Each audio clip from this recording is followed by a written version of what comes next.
الحمدللہ رب العالمین الصلاۃ والسلام علی خاتم النبیین وعلی آلہ وصحبہ اجمعین اما بعد فاعوذ باللہ من الشیطان الرجیم بسم اللہ الرحمن الرحیم قال اللہ تعالی فی سورۃ الکہف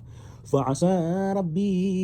ان یؤتینی خیرا من جنتک ویرسل علیہا حسبانا من السماء فتصبح سعیدا زلقا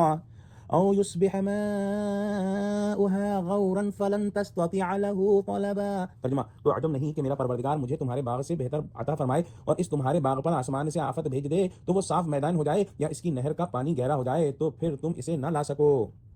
یعنی جو یہ تمہارا باغ ہے اور جس کی ارینجمنٹ پر اور جس کی بناوٹ و ساخت اور تمام جو تم نے اس میں تدبیریں اختیار کی ہیں اس پر اس قدر تمہیں بھروسہ اور اعتبار ہے، کیا یہ ممکن نہیں کہ ایک گرم آگ بگولا اٹھے یا کوئی آفت سماوی نازل ہو جو تمہارے تکبر اور تجبر کی سزا میں اس باغ کو تہس نہس کر کے صاف چٹیل میدان بنا دے، یا پھر اس کی نہر کا پانی خشک ہو کر رہ جائے، پھر باوجود کوشش کے جاری نہ ہو، اور بغیر پانی کے تو باغ رہ ہی نہیں سکتا۔ لہٰذا تم یہ جو غرور و تکبر کر رہے ہو کہ تمہارا باغ کبھی فنا نہیں ہوگا، یہ بالکل غلط بات ہے اور ایسا عین ممکن ہے کہ یہ ہو جائے اور تمہارا تکبر خاک میں مل جائے۔ دعا کرتے ہیں کہ اللہ سبحانہ و تعالی ہم کو قرآن کا فہم عطا فرمائے، ہم کو سچوں سے جوڑے، ہم کو صراط مستقیم پر قائم فرما دے۔ یا اللہ مسلمانوں کی مدد کر، مسلمانوں کو متحد فرما، آمین۔ وآخر دعوانا ان الحمد للہ رب العالمین، والسلام علیکم ورحمۃ اللہ وبرکاتہ۔